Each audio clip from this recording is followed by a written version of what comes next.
नमस्कार मैत्रिणींनो, आज आपण करणार आहोत एक सिक्रेट पदार्थ वापरून पालक पराठे. चला तर मग रेसिपीला पटकन सुरुवात करूया. पालक पराठा करण्यासाठी इथे एका बाउलमध्ये साधारण 2 कप गव्हाचे पीठ घेतलेले आहे आणि अर्धा कप बेसन घेतलेला आहे. त्यामध्ये बारीक चिरलेला पालक घालून घेऊया. मिरची आलं लसूण पेस्ट घालून घेऊया. साधारण 1 चमचा मिरची पेस्ट घालून घेऊया. 1 चमचा हळद घालून घेऊया. 1 चमचा जिरं घालून घेऊया. चवीपुरते मीठ घालून घेऊया. अर्धा चमचा मोरिंगा पावडर घालून घेऊया. मोरिंगा पावडर म्हणजे शेवग्याची शेंग, त्याची पावडर. 1 चमचा तेल घालून घेऊया आणि सर्व मिश्रण व्यवस्थितपणे मिक्स करून घेऊया. मैत्रिणींनो, शेवग्याची पावडर ही तब्येतीसाठी अतिशय गुणकारी असते.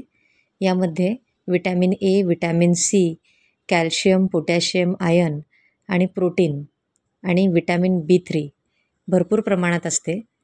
त्यामुळे ही पावडर अवश्य घालून हे हेल्दी पराठे तुम्ही मुलांना नक्की करून घाला.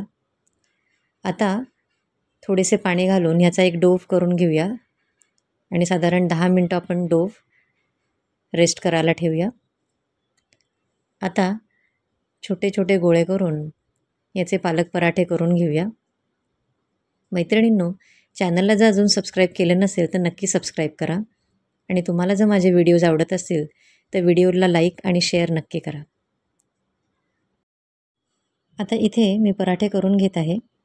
मैत्रिणींनो, रेसिपी अतिशय सोपी आणि छान आहे आणि मुलांच्या टिफिनलाही तुम्ही देऊ शकता. तर ही रेसिपी तुम्ही नक्की करून पहा आणि मला कमेंटमध्ये कळवा तुम्हाला ही रेसिपी आवडली की नाही ते. आता इथे माझा हा पराठा लाटून झालेला आहे. तो आता आपण भाजून घेऊया. गॅसची फ्लेम मिडियम लो ठेवायची आहे आणि दोन्ही साईडनी आपल्याला पराठा व्यवस्थितपणे भाजून घ्यायचा आहे. साईडनी थोडेसे तेल घालून व्यवस्थितपणे पराठा भाजून घ्यायचा आहे. तर मैत्रिणींनो, रेसिपी नक्की करून पहा, तुम्हाला नक्की आवडेल आणि कमेंटमध्ये मला कळवा तुम्हाला ही रेसिपी आवडली की नाही ते.